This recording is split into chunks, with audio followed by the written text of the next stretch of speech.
Isso hoje, o tema da mensagem é o que tens em casa. O que você tem em casa? O que você tem em casa? Geralmente a gente usa essa frase no cotidiano, né? Você está andando e você fica pensando que você vai jantar. Aí a mulher, o marido fala: o que tem em casa? A mulher queria comer alguma coisa diferente, não é assim? Mulher sempre quer comer alguma coisa diferente, né? Diferente do que tem em casa, não é? Ela diz: hoje eu queria comer um negócio diferente, eu não sei o que é. É pior ainda, porque ela fala que não sabe o que é, né? Aí você fala: mas o que tem em casa? Ela fala o quê? Não tem? Não tem nada. Essa mulher aqui do texto também, ela falou assim. Mas às vezes o marido, querendo economizar um pouco, já tinha saído semana passada, ele diz: vamos ver o que tem em casa, né? E a hora que começa a fazer alguma coisa, fica aquele... Às vezes sai um jantar, um almoço de restaurante, porque não sabia que tinha muita coisa em casa. Hoje mesmo minha esposa fez um almoço de restaurante. Ficou procurando, a hora que eu levantei de onde eu estava lá, eu estava acabando de fechar as coisas da mensagem. A hora que eu estava pronto, tinha congelado, tinha nhoque recheado, não foi? Estava uma delícia, mas estava lá fazia tempo, né? Escondido atrás das outras coisas congeladas. E às vezes a gente é assim também. Esse texto que eu gostaria de falar com você, eu gostaria que você abrisse ele. 2 Reis, capítulo 4.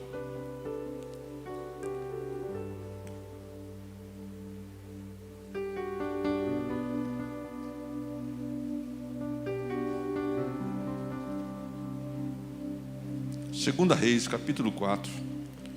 Espero que você tenha um exemplar da Bíblia e que você tenha muito carinho por ela, que você traga toda vez na igreja.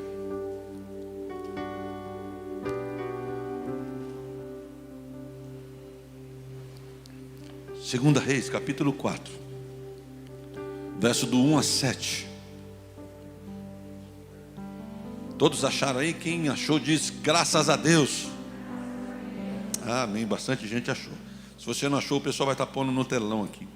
Diz assim, e uma mulher das mulheres dos filhos dos profetas clamou a Eliseu dizendo: meu marido, teu servo, morreu, e tu sabes que o teu servo temia o Senhor, e veio o credor levar-me os meus 2 filhos para serem escravos. E Eliseu lhe disse: que te hei de fazer? Declara-me o que tens em casa. E ela disse: tua serva não tem nada em casa, senão uma botija de azeite. Então disse ele: vai e pede para ti vasos emprestados a todos os seus vizinhos, vasos vazios, não poucos. Então entra e fecha a porta sobre ti e sobre teus filhos, e deita o azeite em todas aquelas vasos, e põe à parte o que estiver cheio. Partiu, pois, dele e fechou a porta. Partiu, pois, dele e fechou a porta sobre si e sobre seus filhos. E eles lhe traziam os vasos, e ela os enchia. Sucedeu que, cheios que foram os vasos, disse ela a seu filho: traze-me ainda um vaso. Porém ela disse: não há mais vaso nenhum. Então o azeite parou. Então veio ela e fez saber ao homem de Deus, e disse a ele: vai, vende o azeite e paga a tua dívida, tu e teus filhos, e vive do resto. Amém. Aleluia. Quem conhecia esse texto aqui? É um texto conhecido da Bíblia. Espero que você que não conhecia fique gravado na sua mente. O que você tem em casa? E essa mulher disse, igual muitos dizem: não tenho, somente uma vasilha de azeite. Bom, o que estava acontecendo aqui? Aqui Israel estava passando um tempo muito difícil. Era um tempo de muita luta. O rei Acabe tinha acabado de reinar. O rei Acabe era marido de Jezabel. Jezabel, uma mulher sem a presença de Deus, tinha feito perseguição atrás de Elias. O rei Acabe tinha acabado de governar e o seu filho estava começando. O rei Acabe estava governando a terra de Israel, a terra do Deus Todo-Poderoso. Só que ele havia trazido idolatria, havia trazido sincretismo religioso, mistura de religiões. Ele estava fazendo um emaranhado, estava se distanciando do Senhor. Israel estava distante do Senhor, e distante do Senhor estava longe das bênçãos do Senhor. Longe das bênçãos do Senhor havia pobreza, havia tristeza, havia fome na terra.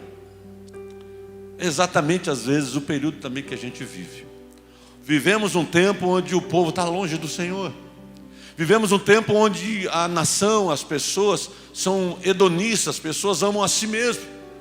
Ser hedonista é amar a pessoa que ama o próprio prazer. Tudo quer fazer para o próprio prazer. Nunca se ouve tanto atenção às redes sociais como agora. Você diz, pastor, não tinha redes sociais, mas tinha. Quem lembra do Orkut? Você lembra do Orkut? Mas não tinha tanto anseio para as redes sociais. Hoje tem briga nas redes sociais. A pessoa perde emprego, como aquele rapaz da seleção brasileira, pelas redes sociais. As pessoas perdem casamento pelas redes sociais. As pessoas ficam invejosas, nervosas pelas redes sociais. Nunca se houve um tempo onde as pessoas procuram tanta maldade. As pessoas querem viver o prazer próprio, mostrar para todo mundo o que está fazendo. Não estou dizendo que é errado, mas tem gente que faz por pura inveja, ou por puro prazer de dizer, eu posso. Consegue revelar o que está no coração. Um tempo onde as pessoas estão buscando mais as imoralidades, as coisas ruins, e não temem ao Senhor. É um tempo onde as pessoas têm esquecido do Senhor. Ei, a Bíblia diz que é louco aquele que diz não há Deus. As pessoas que vivem como se não fosse prestar contas. Nós estamos vivendo um tempo hoje como as pessoas não fossem prestar conta. Eu quero dizer uma coisa a todos que estão aqui, a mim e a quem está me ouvindo. Um dia eu e você estaremos diante do tribunal de Cristo.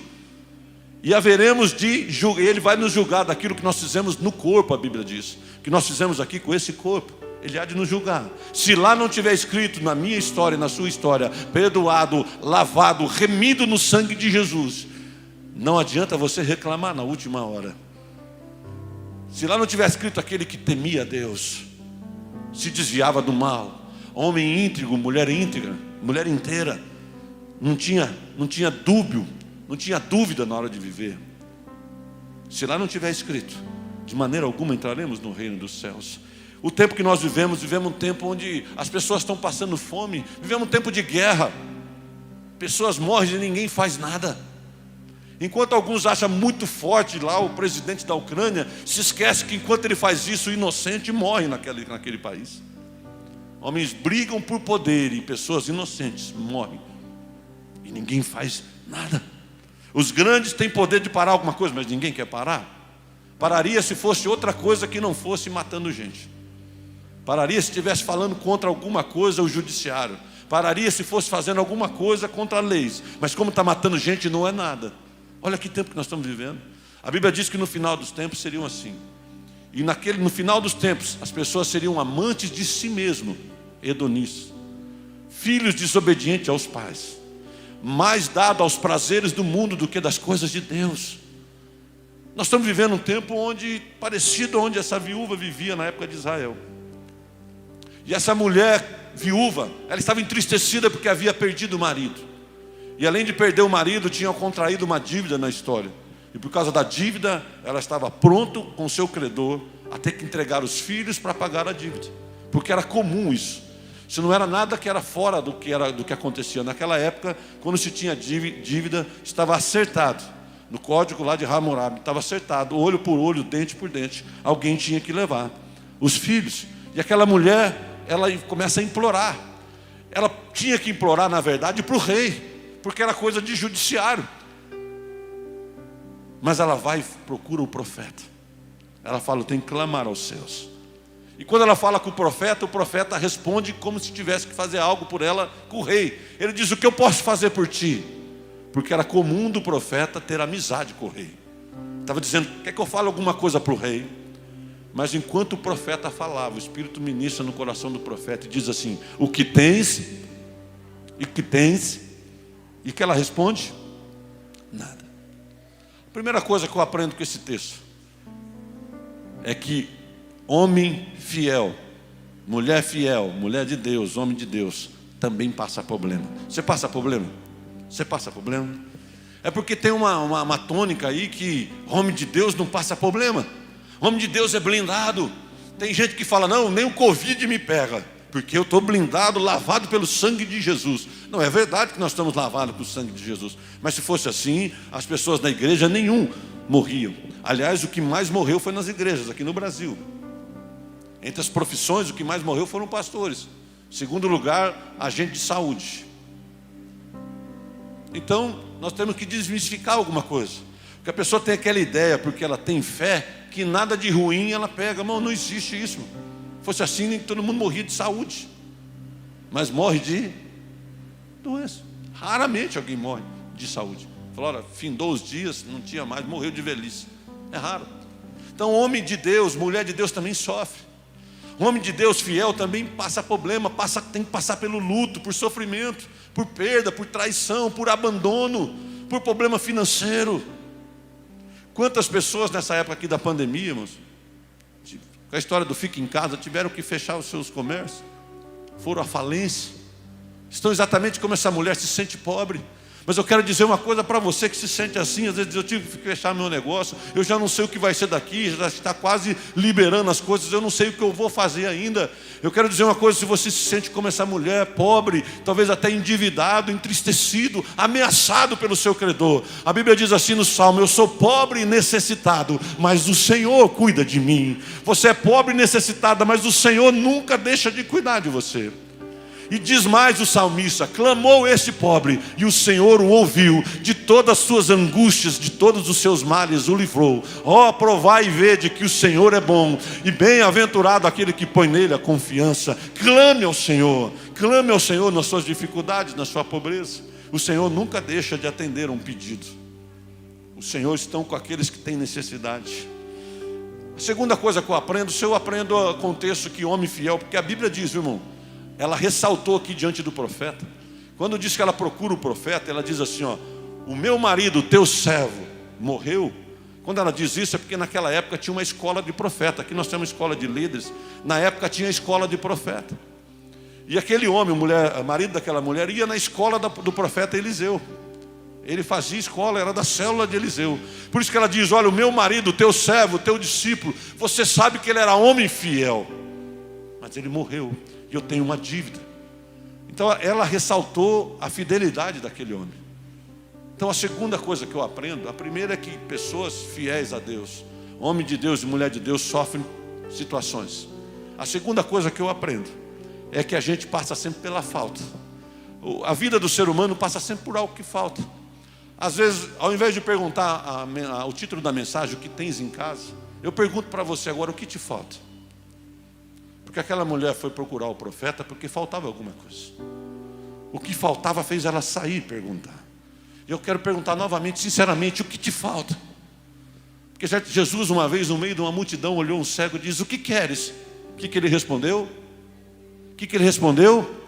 Quero ver. Eu pergunto para você: o que te falta? Você pode falar para Deus o que te falta. Você diz: Deus, você sabe que eu estou sentindo falta. Senhor, eu estou precisando disso. Você pode fazer em tempo de oração. Vai ter um tempo de oração para você fazer isso.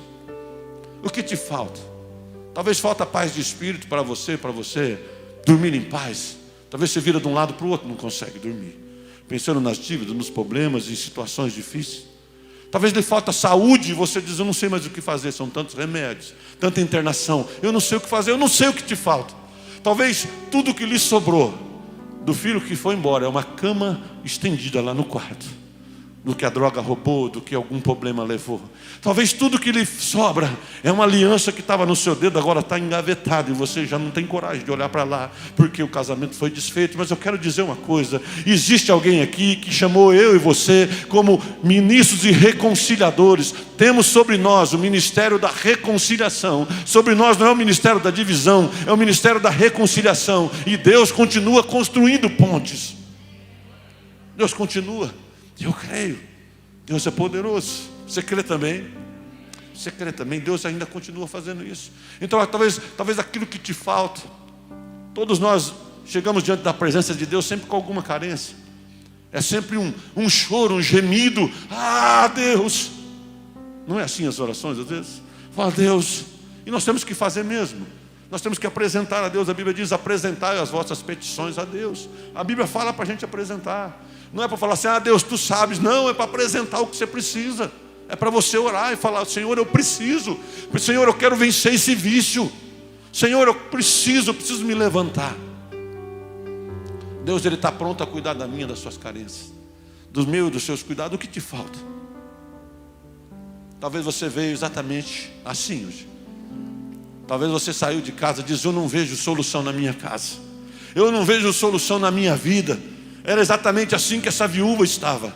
Ela não conseguia ver solução na casa dela, mas ela teve uma ideia. Ela diz: eu conheço um homem de Deus, eu conheço um profeta, eu vou pedir auxílio dos céus, eu vou apelar pela soberania de Deus. Deus pode fazer alguma coisa.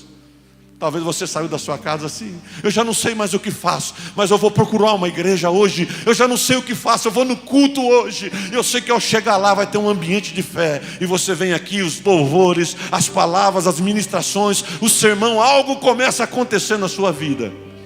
Tudo porque você se dispôs a tomar uma posição. Foi o Espírito Santo que falou para você: vai no culto, vai no culto, vai no culto. Foi o Espírito Santo que falou para você, porque essa mulher teve esse mesmo ímpeto: procura o homem de Deus, procura o homem de Deus. E é isso que ela fez. Talvez você saiu da sua casa assim e está aqui na igreja. Você sabe de uma coisa: se você não fizer nada pela sua situação, ninguém vai fazer, você sabia? Ninguém vai fazer, porque ninguém tem a medida do que está acontecendo com você. Aquele homem fiel, homem de Deus, morreu pobre, miserável, talvez até triste, porque tudo que ele precisava estava dentro da casa dele, e ele nunca pegou, sempre deixou lá. Até que uma mulher, irmão, nós temos que dar a vida à palmatória, porque quando a mulher decide fazer algo, ela começa a fazer. Nós estamos no meio das mulheres ainda. A gente tem, cadê os homens? Tem uns homens aqui?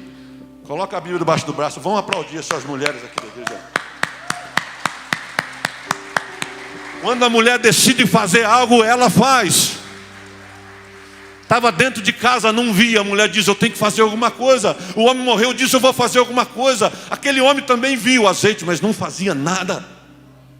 Tudo que você tem que fazer é sair do lugar da sua comodidade. Sai da sua área da comodidade. Sai da sua área de conforto, toma uma posição. A terceira coisa que eu aprendo, se a primeira é que homem de Deus também passa dificuldades, que a segunda, nós temos que saber o que nos falta e apresentar a Deus. A terceira é o título da mensagem: o que tens em casa?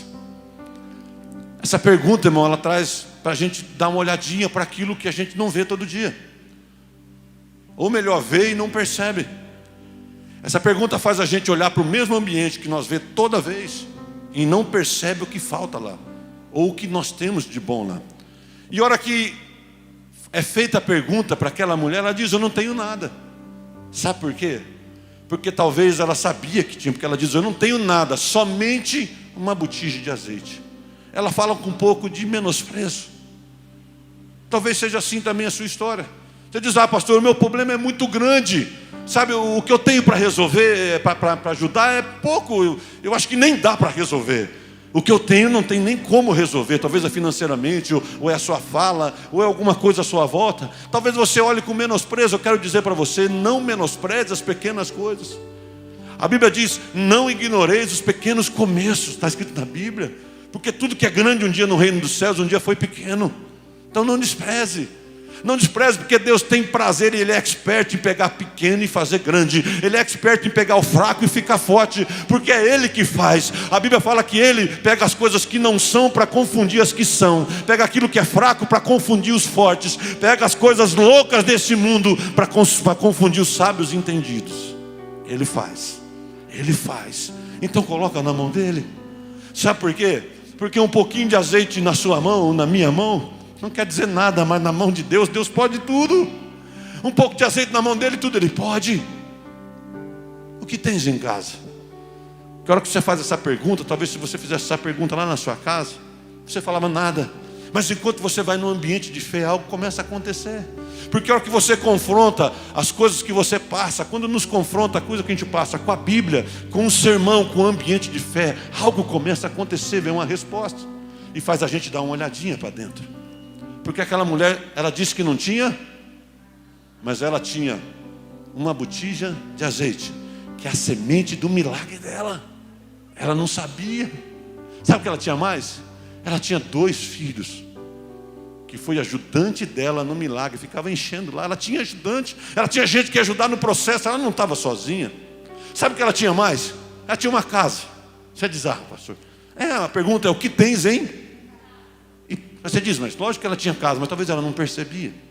Você fala: isso é o óbvio, mas pois é, talvez o óbvio ninguém vê. É tão óbvio aquilo para resolver o seu problema que você não vê. Eu já vi gente assim. Eu já vi pessoas passando problemas enormes financeiros. E ele tem um bom carro, estava para vender e resolveu o problema financeiro, mas ele não vende. Ele diz: eu estou com um problema financeiro. Tudo que ele tinha que fazer, ele diz: eu vou pegar um carro menor e vou vender. E vou salar aquilo. Talvez se ele fizesse alguma coisa, ele pudesse ajudar a empresa dele. Mas é tão óbvio que ele não vê. A casa é enorme, podia vender, pegar uma menor e pagar e quitar as dívidas, continuar com a empresa. Quem está me entendendo aqui? Talvez é o óbvio. Deus fala: o que você tem em casa? E está te respondendo o óbvio. Por que você não faz o óbvio? Por que você não faz aquilo que parece tão comum? Você diz: é para fazer isso mesmo. Aquela mulher, além dos 2 filhos, além da botija, além da casa, ela tinha vizinhos bons. Porque a hora que ela saiu para pedir botija, tinha vizinho para... Porque não é difícil ter vizinho ruim, não é? Mas talvez ela na vida toda, talvez tenha sido uma vizinha boa. Onde ela tivesse ajudado, ela conquistou e plantou aquela vizinhança. Ela tinha bons vizinhos para ajudar ela. Ela tinha mais coisa, ela tinha um profeta.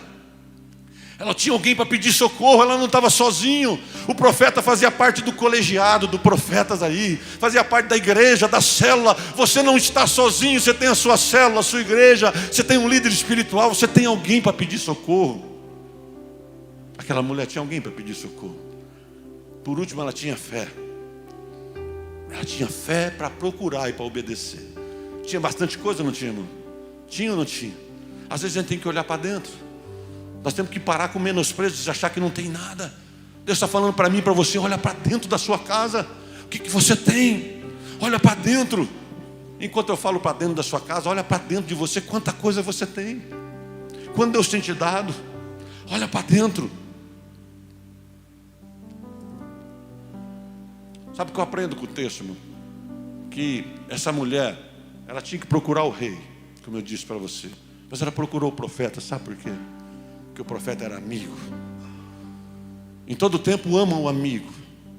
Na angústia você tem um irmão. Quando as pessoas passam problemas, ela precisa de amigo. Quando as pessoas passam por dificuldades, ela precisa de amigo. Porque teve uma vez que Noé, quando deu a colheita dele, ele disse que faziam sempre vinho, era comum na época. E eles tomavam vinho e se alegravam com a colheita. Mas a Bíblia diz que naquele dia Noé tomou demais daquele vinho da sua vinha. E se embebedou. E ao se embebedar, ele ficou nu. Vamos pegar esse texto? Vamos pegar esse texto, irmão, na Bíblia? Vamos lá, Gênesis capítulo... Quer ver? Deixei anotado aqui.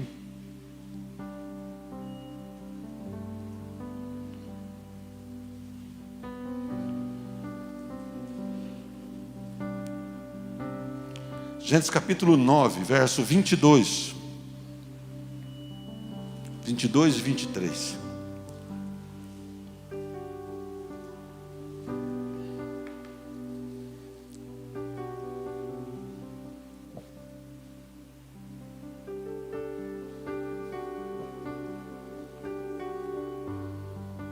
Gênesis 9, 22 e 23. Você achou aí? O pessoal está colocando aqui? Não. Gênesis capítulo 9, 22 e 23. Está aqui. Olha lá. Cã ou Cã, tá, irmãos? É o nome de um dos filhos de Noé. Os filhos de Noé, Sem, Cã e Jafé. Cã viu, pai de Canaã, né? Notou que seu pai estava nu e foi contar aos seus 2 irmãos que estavam do lado de fora. O que ele foi fazer, irmão? Ele viu que estava nu e foi fazer o quê? Foi contar. Os outros 2 filhos de Noé, Sem e Jafé, tomaram uma capa, levantaram sobre os próprios ombros, andando de costa para não verem a nudez do pai. Irmão, quando você está passando por luta, você não precisa de ninguém que fale mal do que você está fazendo. Você não precisa de dedo apontado. Você não precisa de mais alguém falando da sua história, o quanto é ruim o que você fez. Você só precisa de alguém que fica de costa e tem uma capa e diz: meu irmão, eu estou aqui, eu vou te cobrir. Eu não vim aqui para falar do seu problema, eu vim para te levantar. Você só precisa de gente assim. É assim que a gente precisa. Foi por isso que essa mulher foi procurar o profeta, porque sabia que o profeta tinha capa para cobrir ela. Você tem uma capa sobre os ombros, irmão? Você tem uma capa para cobrir as dificuldades dos irmãos? Porque a Bíblia diz que antes da gente tirar a trave do olho do nosso irmão, nós temos que tirar o toco do nosso irmão. A Bíblia não fala que a gente é bonzinho, irmão. A Bíblia não fala que a gente está certo. A Bíblia diz: antes de você tirar a trave, você tira o toco. Aumenta quando é para nós. No olho do irmão é uma trave, é um pequeno cisco em outras traduções. Mas no nosso é um toco. Ao invés de tirar o cisco do olho do seu irmão, olha para o toco que está no seu. Olha, irmão, está dizendo: pega a capa, pega a capa e cobre, ajuda a cobrir o irmão. Não é para cobrir pecado. Eles não foram lá falar: pai, o senhor está certo. Eles dizem: eu não quero nem ver, pai, eu vim aqui para cobrir o senhor. Eu vim aqui para cobrir o senhor. Sabe o que aconteceu depois aqui? Noé descobre, depois que ele acorda, ele descobre. Ele lança uma palavra sobre Cã. Ele diz: maldito seja Canaã. Ele amaldiçoou o filho de Cã. Maldita seja, porque ao invés de cobrir, saiu fazendo fofoca e alardeando. Irmão, nosso papel como igreja, esse lugar deve ser um lugar de abrigo. O lugar da sua cela deve ser um lugar de abrigo. O lugar onde você está deve ser um lugar de abrigo, onde as pessoas vão, não abriga pecado, mas que abriga. Irmãos, aqui eu vou levantar, eu vou estar orando por você. Nós estamos orando um pelos outros. Nós estamos orando aqui, cadê a Lívia? Nós estamos orando, viu, Lívia? Nós estamos orando pela Lívia, pela Yasmin. Nós estamos orando pela família Ruiz Marques. Nós estamos olhando pelo Cris, deve estar assistindo a gente. Eu estou orando pelo meu Mateus, eu estou orando pelos seus. Você está orando pelos nossos. A nossa função é pegar a capa e dizer: eu estou aqui, meu irmão. Na hora da luta nós viemos aqui para te pôr de pé. Essa é a minha, a sua função. Porque foi assim que fizeram comigo, com você, não foi? Quando você chegou aqui nesse lugar, não foi assim que fizeram? Por que a gente desaprende rápido? Por que a gente vira Cã rapidamente?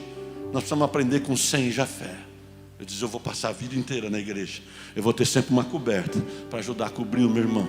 Não vou dizer que ele está certo, mas vou dizer: eu estou aqui para te pôr de pé. Eu estou aqui, eu estou lembrando de orar por você. É tudo que nós temos que fazer, irmão, orar um pelos outros. Orar um pelos outros. A oração é poderosa. Quem está me entendendo? O que tens em casa? Ofereça o seu melhor. Lembra da história da viúva de Elias? Essa aqui é a viúva de Eliseu. Outro profeta, a viúva de Elias. A Bíblia diz que o profeta chegou, Deus falou: vai lá que tem coisa para você comer. Deus falou para ele. Ele chega na viúva. Eu estou falando os textos para você não ter que ler, para não demorar. Ele chega na viúva e diz: olha, eu vim aqui, que Deus mandou vir aqui, que você ia dar algo de comer. Aquela viúva diz: olha, eu só tenho um bocado de farinha e um pouco de azeite para fazer para mim e para o meu filho, depois a gente vai morrer. Ele disse: olha, se você repartir primeiro para mim, eu sei que não vai faltar nada na sua casa. E aquela mulher acredita, ela pega, vai lá, bate um bolo, pega a farinha, pega o azeite, bate um bolo e dá para o profeta. A primeira Bíblia diz que a hora que ela volta, dentro do guarda-comida dela está cheio de azeite novamente, tem mais farinha, tudo porque ela ofereceu o melhor, aquilo que ela precisava. Ofereça o melhor para Deus. O melhor para Deus é você vir aqui. O melhor para Deus é para você ter fé e continuar mesmo em meio à luta. Ofereça o melhor para Deus. A Bíblia diz que Elias estava num tempo, fazia 3 anos que não chovia. 3 anos. Os profetas de Baal no Monte Carmelo. E o pessoal começou a falar um monte de coisa. Pediram para os deuses dele. A hora que Elias foi fazer o sacrifício ao Deus eterno, o único Deus que ouve desafio, a Bíblia diz que ele vai lá, repara o altar. Ele diz para Deus: não é qualquer coisa não. Para o Deus que existe, que é o único que responde, não é de qualquer jeito. Ele vai lá, repara o altar. Estou dizendo para você: temei a Deus, irmão. Não é de qualquer jeito. Não vive a vida da fé de qualquer jeito. Ele vai lá, repara o altar. A Bíblia diz que ele vai lá e coloca o sacrifício e fala para o pessoal assim: ó, está faltando água, né? Traz água para mim pôr no sacrifício. Eu imagino o pessoal olhando um para o outro e dizer: será que ele está doido, esse profeta? Não tem quase água, como que a gente vai pôr no sacrifício? Ele diz: traz água para pôr no rego aqui. Tem um rego que corria assim, ó, onde caiu o sangue do sacrifício. Ele diz: traz água para a gente pôr. Aí o pessoal vai lá, traz um pouco de balde de água. Ele diz, pela segunda vez, traz mais um pouco de água. E joga mais água no sacrifício e no rego. Ele diz, pela terceira vez, traz mais água. Sabe o que ele está dizendo? O que vocês estão precisando? Ele diz, nós precisamos de chuva. O que vocês estão precisando? De água. Ele diz, o Deus do céu pode fazer isso. E a Bíblia diz que ele mandou jogar água no rego. Ele jogou aquilo que não tinha. Ele jogou aquilo que lhe faltava. Ele jogou aquilo que era melhor na época. Se o melhor na época fosse folha de árvore, ele diz, traz todas as folhas das árvores, põe aqui. Ele estava oferecendo o melhor para Deus. Sabe o que aconteceu depois? Depois que ele faz aquele sacrifício, ele derrota ali os servos todos, ali os inimigos. A Bíblia diz que a hora que ele está indo embora assim, ele diz, olha, dá uma olhada lá, porque agora vai vir chuva. Mandou o servo dele, diz, vai lá ver.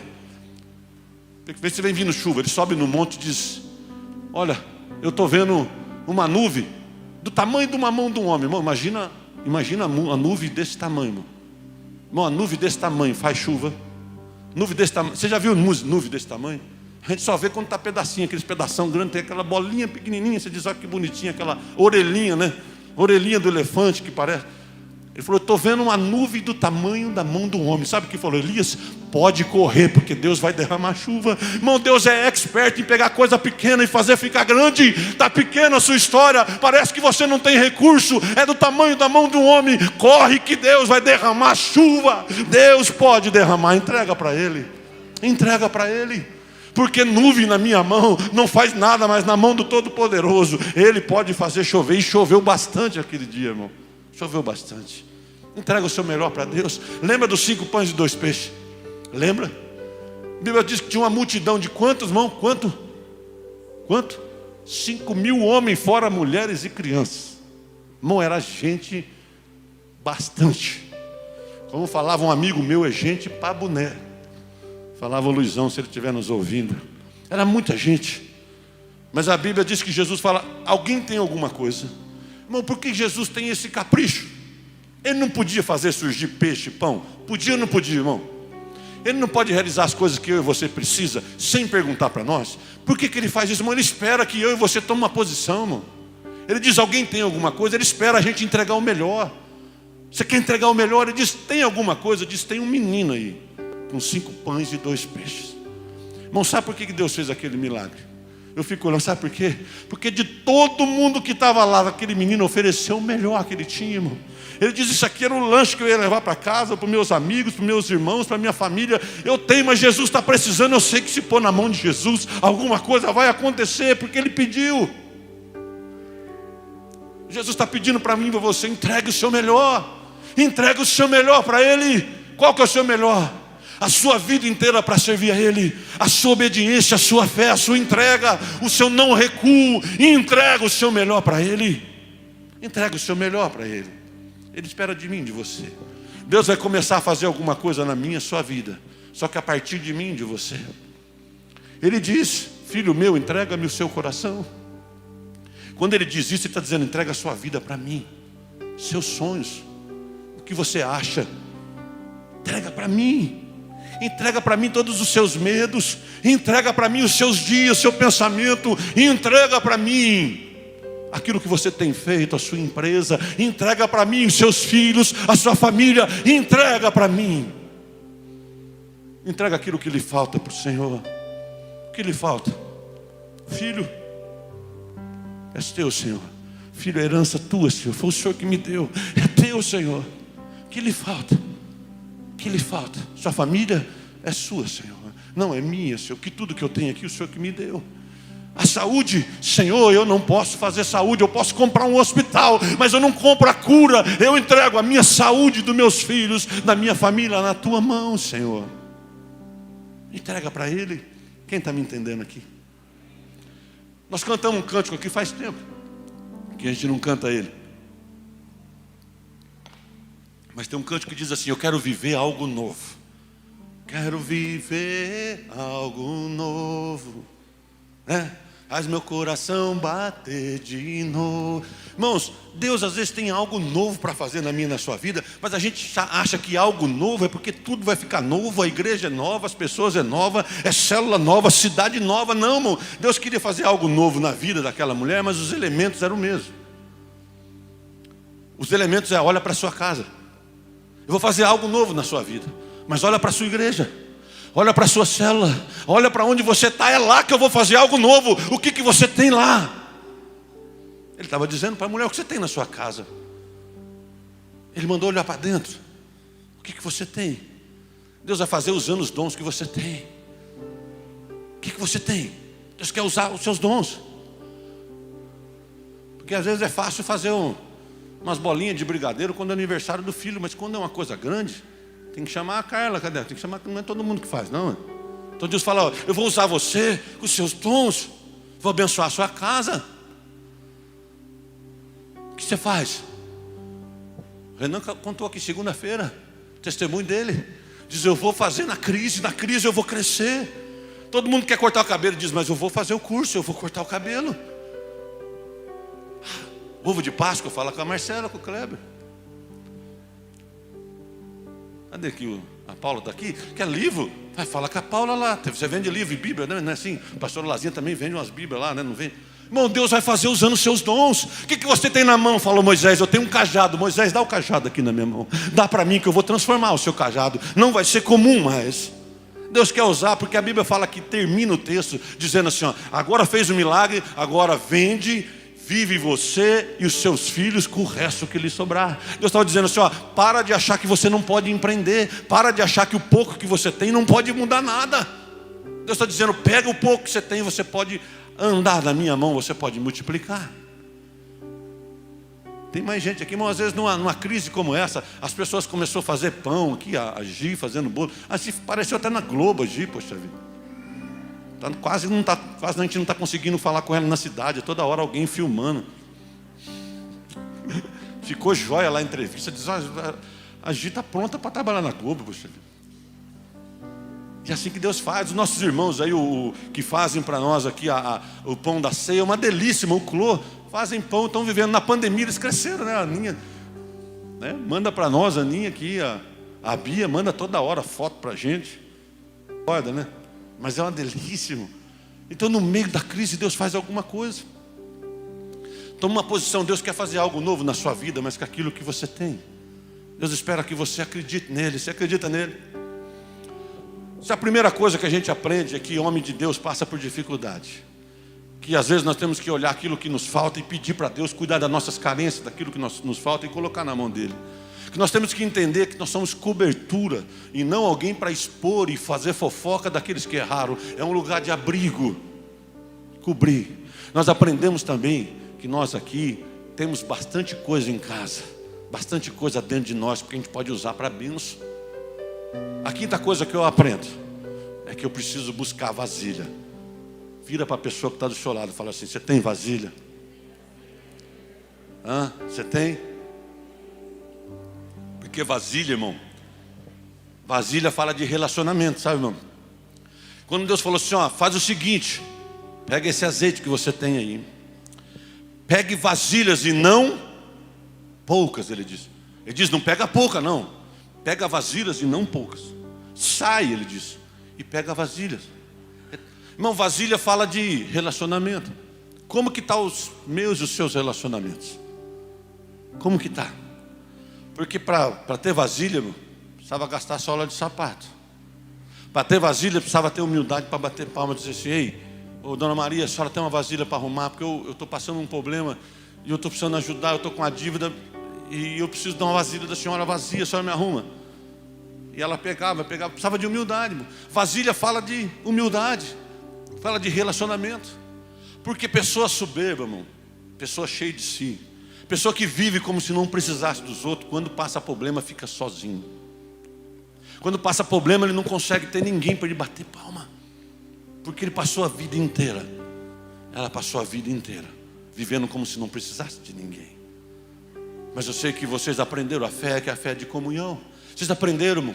Nós aprendemos a pedir um para os outros. Se você saísse hoje para pedir vasilha, quantas vasilhas você acha que arrumaria? Você já recebeu alguma vasilha emprestada na vida? Dessas vasilhas assim, quando a gente está passando um problema, alguém empresta um ombro amigo assim para ajudar a gente na dificuldade. Já recebeu uma vasilha assim? Já recebeu vasilha emprestada de um ouvido emprestado para escutar as lamuras, tristezas? Já recebeu emprestado uma visita de alguém, dizer, eu vim aqui te ver, vim aqui orar com você? Você já recebeu uma visita assim? Você já recebeu vasilha assim? Se você recebeu, você sabe como é bom emprestar vasilha. Porque às vezes tem gente que eu já recebi, às vezes até ajuda financeira. Você recebeu também? Gente diz, eu sei que não está legal para ti, eu vim aqui emprestar uma vasilha para ti. Está aqui, está aqui. Porque igreja é lugar para isso, irmão. Igreja é lugar para isso. Igreja é lugar de amor, de compaixão, generosidade, de emprestar vasilha, de relacionamento. Como que estão os seus relacionamentos no dia a dia? Como que está? Porque tem gente que não valoriza a vasilha. Tem gente que não valoriza. Porque agora talvez esteja bem, está melhor na história. Se esqueceu que tudo que Deus fez na vida dele e na vida dela foi porque alguém foi lá emprestar uma vasilhinha quando ela não tinha. E ele diz, pode usar minha vasilha. E Deus começou a abençoar aquela pessoa. Mas passa um tempo e esquece. Você recebeu vasilha de alguém aqui dessa igreja? Você recebeu vasilha emprestada dos pastores, dos líderes, o dia que você veio aqui? Você se lembra ainda? Você se lembra ainda? Para que se esquecer? Para que se esquecer? Porque Deus te abençoou com coisa que alguém lhe emprestou. Nós devemos aprender uns com os outros. Eu não esqueço das vasilhas que me emprestaram pelo decorrer da minha vida e ainda emprestam. Quanta gente em volta de mim emprestando vasilha, tempo. Quanta gente, irmão, quanta gente. Eu não esqueço. Eu não esqueço daqueles que me emprestaram vasilha quando eu não tinha, de amor, de cuidado. Não esqueço. Eu não esqueço. Como que a gente pode esquecer de quando você estava na dificuldade, chegou alguém na sua casa com carinho e com amor para te ver? Como que pode esquecer? Porque no reino de Deus não é lugar para aqueles que se esquecem. Porque às vezes acontecem algumas coisas na vida da gente. Às vezes o caos acontece na vida da gente para a gente exercitar a humildade e se lembrar. É Deus que fazia isso com Israel. Lembra da onde caíste. Lembra da onde vieste. Toda hora Deus fala, lembra. Ele diz, tenha memória, não esqueça. Igreja não é lugar para esquecer. Igreja é para você sempre lembrar. Se você se lembrar, você nunca abandona a igreja. Você diz, eu lembro como eu cheguei aqui. Eu lembro como eu cheguei na cela.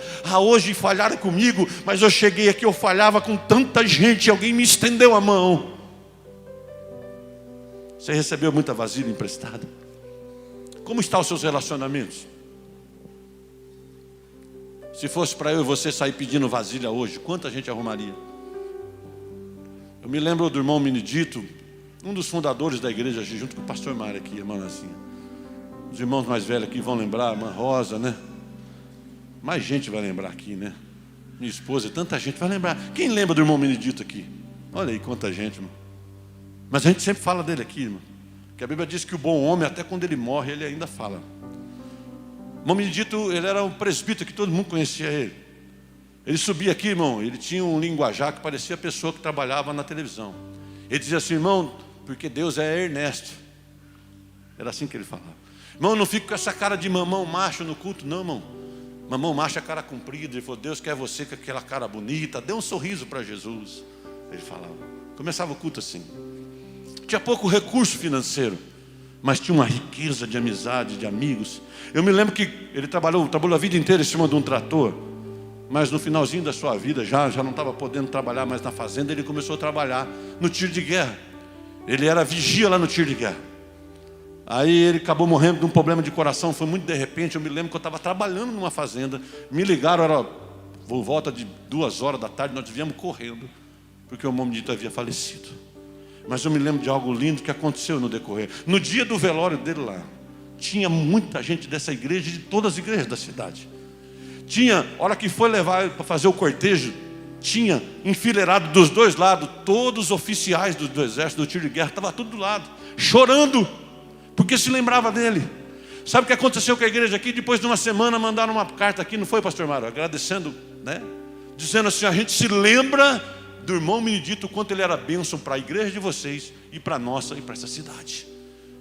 Sabe, alguém que não tinha recurso financeiro, mas era rico de vasilha, de relacionamento. Se ele saísse para pedir vasilha, umas 2.000, 3.000 vasilhas ele trazia. Se fosse nós, para que viver tão rabugento? Para que viver tão reclamando? Para que viver fazendo que todo mundo não fique perto de você? Se o melhor, a Bíblia convida eu e você para viver em amor, uma nova vida. Para viver uma nova vida. Para colocar as armas no chão. Colocar as vaidades no chão. Igreja não é lugar para vaidade. Igreja é lugar para servir uns aos outros. Se saíssemos aqui para pedir vasilha, quanto nós receberíamos? Eu vou dizer mais, às vezes a gente está falando desse texto aqui, ao invés de você pegar ele para você, você começa a lembrar de alguém. Não é para lembrar de alguém. A palavra é para você e para mim. Porque se você se lembrar de alguém, que às vezes é ingrato, às vezes anda assim na vida, sabe o que você tem que fazer na hora que você encontrar essa pessoa? Não é dizer para essa pessoa fez isso. Você diz, ó, eu tenho vasilha aqui para ti, meu irmão. Eu tenho vasilha aqui para ti, meu irmão. Porque um dia, não é porque você é bom, é porque eu sou bom. Porque a Bíblia fala que eu e você somos maus. Mas a Bíblia diz assim, ó, que um dia nós somos ajudados. Um ao outro ajudou e disse, esforça-te. Vai encontrar alguém pelo caminho, você diz, tem vasilha para ajudar você aqui ainda, meu irmão. Pode contar com a minha vasilha, está aqui. Eu empresto para ti. Esse é o chamado para mim, para você. Tem vasilha com você aí? Tem vasilha para emprestar aí? Tem vasilha para emprestar? Sai emprestando vasilha, irmão. Vasilha fala de relacionamento. A sexta coisa que eu aprendo no texto está lá no verso 4 e 5. Vamos pegar o verso, nós estamos passando rapidamente na Bíblia aí, mas vocês estão acompanhando comigo, né? Mas vamos pegar o verso 4 e 5. Só para relembrar. Olha o que diz aí, ó. O verso 4 e 5. Ele diz, o profeta diz para ela: então você vai pegar as vasilhas com os seus vizinhos. Então entra, fecha a porta sobre ti e sobre os seus filhos. Deita azeite e todos aqueles vasos, e põe à parte o que estiver cheio. Partiu, pois, dele e fechou a porta sobre si e sobre os seus filhos. Ele trazia os vasos e os enchia. O profeta falou: ó, pega tudo que eu tenho que pegar e fecha a porta. O milagre vai acontecer lá dentro. Umas coisas de Deus são umas coisas minuciosas. E a gente tem que aprender com a Bíblia. Por que será que o profeta falou que antes dela ver o milagre tinha que fechar a porta? Porque Jesus, quando falou na oração modelo, na oração do Pai Nosso, ele disse: quando orares, entra no seu quarto, em secreto, fecha a sua porta sobre si, e o seu Pai que te ouve em secreto te responderá. Porque certa vez Jesus, quando foi ressuscitar um menino, ele entra no quarto, fala só para ficar a mãe e o pai do garoto, diz para todo mundo: vai embora, fecha a porta do quarto que nós vamos ficar sozinhos aqui. Por quê, irmão? Sabe por quê? Fechar a porta fala de intimidade. A gente só troca na casa da gente se tiver gente com a porta. A gente só vamos poder se despir, mostrar quem nós somos com porta fechada. Porta fechada fala de você se despir, de você ir dentro da presença de Deus, diz: ah, Deus, eu estou precisando, Deus. Não é aquela oração de chama-gato do cantinho. Não, é oração de desespero. É oração de dizer: eu preciso. Fecha a porta. Fecha a porta. Deixa a alma gritando lá fora. Você diz: eu vou entrar aqui só no Espírito e vou falar com Deus. Fecha a porta sobre os seus problemas e pede para Deus. É a sua saúde, está em risco a sua saúde. Diz: Deus, o Senhor pode mudar o diagnóstico médico. E Deus pode. Deus, o Senhor pode. O Senhor pode. Eu creio que o Senhor pode. Fecha a porta. Fechar a porta fala de você ficar ali concentrado. Quando o pessoal tem que jogar, principalmente os jogos, as finais, eles ficam concentrados. Eles não podem falar com ninguém aqui de fora.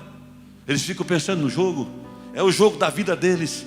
Eles não podem errar o passe, eles não podem errar o chute, eles não podem passar em 180 minutos, é a história da vida deles. Eu quero dizer uma coisa para você: Deus deu a vida para você e para mim, é a história da minha, da sua vida. O jogo da vida eu e você podemos perder, porque estamos brincando. Se fosse no dia de hoje, Jesus ia falar: fecha a porta e deixa o celular para fora. Por quê? Eu tenho que escrever, eu tenho que falar, eu tenho que escrever, eu tenho que falar, eu tenho que falar, eu tenho que escrever minha mágoa, minha tristeza, eu tenho que falar. Fecha a porta! Fecha a porta! Porque Davi falou assim certa vez: a minha tristeza era o meu alimento dia e noite. E aquela frase não era a frase correta, ele estava só sendo sincero. Ele não estava dizendo para a gente fazer isso. Ele estava dizendo: sabe o que eu estou vivendo? A minha tristeza tem sido o meu alimento. Então eu estou dizendo para você, irmão, não se alimenta de tristeza, não se alimenta de mágoa. Fecha a porta. Se for preciso, fica longe. As redes sociais estão te matando, deixa elas para lá, irmão. A hora que ela estiver usando você, você diz: não, é para mim usar ela. Se estiver me usando, eu não quero mais. Dinheiro é para a gente usar. A hora que o dinheiro estiver usando você, você diz: eu não quero mais. Eu só quero o necessário. Porque eu estou perdendo a minha família, meus bens, minha alegria, não quero. Fecha a porta, irmão. O fechar a porta, sabe o que é? É você deixar a alma, a carne gritando lá fora e entrar para dentro só com a vida do Espírito. Se eu estou aqui dentro, eu vou viver a vida do Espírito. Não tem pessoas que passam no mesmo lugar que você está passando e não vê as dificuldades que você está vendo. O irmão Zé está aqui, ó. Eu lembro do irmão Zé chegando aqui, e quando estava perto do batismo, ele falava para nós assim: ô irmão, será que vai dar tempo de eu batizar? Ele disse: tudo que eu quero na vida é só batizar. Se der tempo de eu batizar, Deus pode me levar. Ele falou: eu estou querendo batizar. É verdade, não é, irmão Zé? Eu só queria batizar. Sabe por quê? Ele lembrava quem ele era e quem a palavra e o evangelho estava transformando ele. Ele disse: eu só quero descer as águas. Agora, quem vê o irmão Zé aqui falando: nossa, essa igreja está com muito problema. Alguém vê o irmão Zé assim? Ah, não, é porque o irmão Zé é muito simplório. Não, irmão. O irmão Zé vive a vida no Espírito. Ele vem na oração, vem na palavra, vem no estudo, lê a Bíblia em casa, ora, visita as pessoas. Sabe o que ele vê? Ele vê a vida no Espírito. Ele vê a vida no reino. Não tem mimimi. Ele diz: é aqui que eu vou ficar até a eternidade, até Jesus me chamar. É assim que nós temos que viver, irmão. É assim que nós temos que viver. O chamado é isso. Fecha a porta, deixa a alma, a carne gritar lá fora. Você diz: eu vou viver a vida no Espírito. Abandona os vícios. Abandona os vícios. O texto caminhando para o final. Olha que está para encher os. Começa a encher, a viúva começa a encher as vasilhas. A Bíblia diz que ele vai enchendo, vai enchendo. No finalzinho da história, está quase acabando. Ela diz: traz mais um vaso para mim. O filho diz: não tem mais. A hora que o filho diz não tem mais, o azeite para de cair. Sabe o que eu aprendo? Deus só enche vaso vazio que quer ser cheio. Que Deus falou assim através do profeta: vai lá, pega vasilhas vazias. Porque as vizinhas podiam mandar com um pouquinho e ficar com dó. Dizer: só pera, você está com fome, né? Vou mandar um pouco de azeite para a senhora não é vizinha tão boa, não. Vai lá, pega vasilha vazia. Deus só enche quem acha e quem reconhece que está vazio. Deus só enche quem diz: eu estou precisando. Eu não vim à igreja por religiosidade. Eu não vim porque não tinha um lugar para ir. Eu não vim só para encontrar os amigos. Eu estou seco, eu estou precisando da presença de Deus. Ah, Deus, me enche com a tua presença, porque eu estou vazio, estou precisando tanto. Eu quero sair daqui enlouquecido, embebecido com a sua glória, com a sua presença. Eu vou cantar como se fosse o último dia. É assim que nós devemos vir. Deus só enche vaso vazio. Deus só enche vaso vazio. Você está assim. Porque azeite era usado para fazer pão. O alimento que, natural que o homem precisa. Era usado para ungir os reis e os profetas, para a vida espiritual. Era usado para pôr nas lamparinas, para que pudesse produzir luz. O azeite lembra o Espírito Santo. O azeite lembra coisas essenciais para a vida física e espiritual. Como que a gente pode dizer: se você tem alguma coisa, dizer assim: eu não tenho nada? Não tem azeite, irmão. Não tem azeite, não tem o essencial. Aquela mulher estava deixando aquilo que era essencial, ela não estava nem lembrando. Ainda bem que ela se lembrou. O azeite, como eu disse, ele pode produzir luz. Tem uma história na Bíblia da mulher, da dracma perdida, da moeda perdida. A Bíblia diz assim: o reino dos céus é como semelhante a uma mulher que, tendo 10 moedas, perdendo uma, ela vai, acende a luz, pega a vassoura e começa a varrer e procurar até achar a moeda. A hora que ela acha a moeda, ela vai com alegria e diz: achei a moeda perdida. Mas sabe por que ela chama? Porque ela acendeu a luz. Irmão, no escuro ela não pode ver. O Senhor te trouxe aqui nessa noite, e você está nessa live conosco, diz assim: ó, aonde que você tem vivido a sua vida nas trevas? O que você não consegue ver, o que você está passando, acende a luz. Esse vício vai matar você. Essa história vai acabar com a sua história. Acende a luz do Evangelho sobre a sua história. Teme a Deus e dá-lhe glória. O Senhor tem vida nova para dar para você aqui.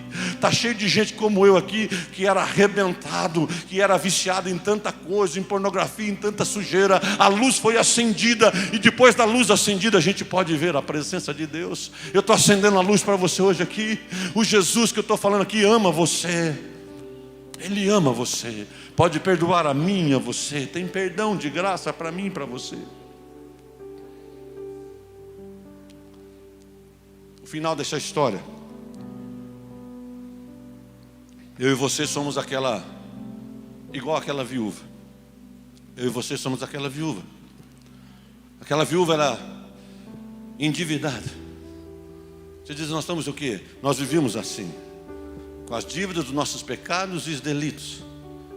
Nossa condenação, o nosso lugar era o inferno.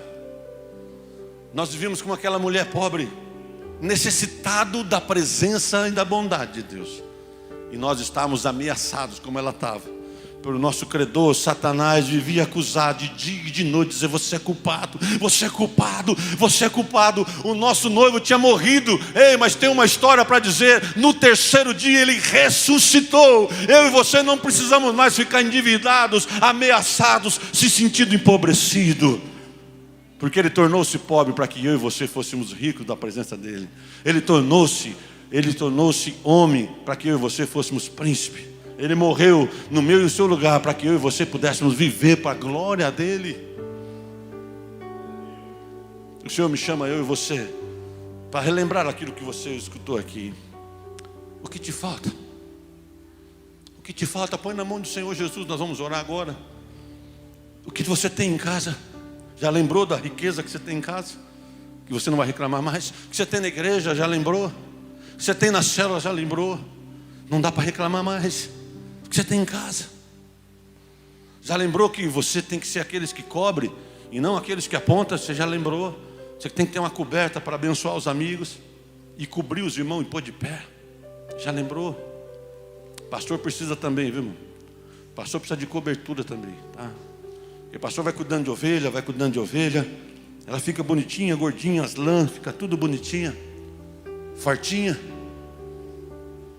Aí passa um tempo, chega o frio, lá na casa do pastor.